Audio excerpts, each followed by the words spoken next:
The Jellyfin project has had a couple of days. They've lost their project leader and 2 other core team members as well.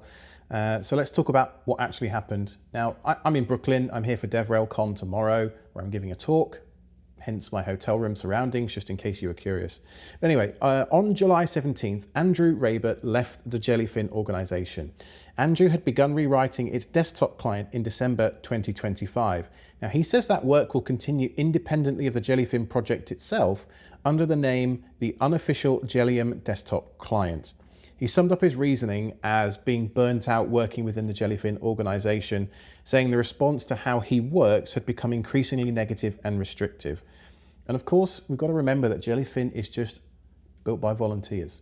So if Andrew was feeling like that pressure, he's perfectly within his rights to, I don't want to say take his ball and go home, but just work within a way that he feels comfortable doing. There's also been speculation that this was simply a disagreement about AI-generated code only. We've seen plenty of disagreements about how open source projects handle LLM-based contributions these days. But Klaus Wim, who is one of the Jellyfin core developers, says that LLM usage alone did not cause the friction and that it was a much more nuanced situation than that. Then on July 20th, which is yesterday as I record, Jellyfin merged another change, this one much more seismic, removing Joshua Boniface and Anthony Lavado from its core development team. Of course, Joshua is one of Jellyfin's founders and its project leader. Anthony was a long-serving core team member responsible for things like social media, outreach, and finances as well. So 2 very senior members of the Jellyfin team. Joshua cited severe burnout and risks to his own mental health. And Anthony said that after giving nearly 8 years of his time to the project, he couldn't commit to Jellyfin on the level that he needed to, or he felt he needed to moving forward. And so they're both describing the handover as amicable, and Anthony says that he's preparing to help with the transition for as long as a year. So I mean, to me, that just smacks of the character of the person involved, right? And I think Jellyfin is going to remain a very active project. It's one of the most popular projects on GitHub. It's certainly the most popular open source media server out there right now. And I wonder how much of this is just as a consequence of the build-up of a few things. And I am in pure speculation mode here. I did reach out to Joshua and had a very short chat with him about the events. Out of respect to his privacy, I won't go into the very short conversation that we had. Suffice us to say, no comment publicly on the matter.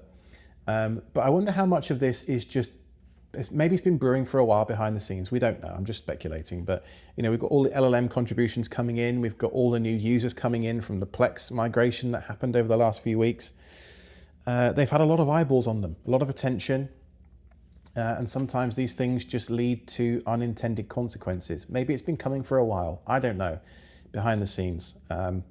So here's to hoping that the Jellyfin project can find a new suitable leadership team. As it stands right now, at least, the project doesn't have an answer as to who's going to take over. Now, when I look at Jellyfin's own governance documents and constitution, it says the remaining leadership team must propose 1 or more candidates, and every member of the Jellyfin contributor team, defined as members of its GitHub organization, gets a vote. So, under Jellyfin's constitution, the remaining core team nominates candidates, but the wider project contributor team votes on the next leader. So at the moment, I'm not in panic stations. Certainly the Jellyfin project, because it's open source, will live on for a while yet. I don't think it's time to panic yet either and mass migrate back to Plex or anything like that. But how the Jellyfin project handles the next 6 months will be very telling. It'll be interesting to see how over the next few months the contribution posture of the project changes, as well as what the new leadership wants to do, that kind of thing. You just never know. Sometimes new leadership can breathe fresh air, and sometimes it can suck the life out of a project. So that's all I've got for this one. I tried to steer away from speculation. As soon as any more news emerges, don't worry, I'll let you know. Until next time, thank you so much for watching. I've been Alex from KTZ Systems.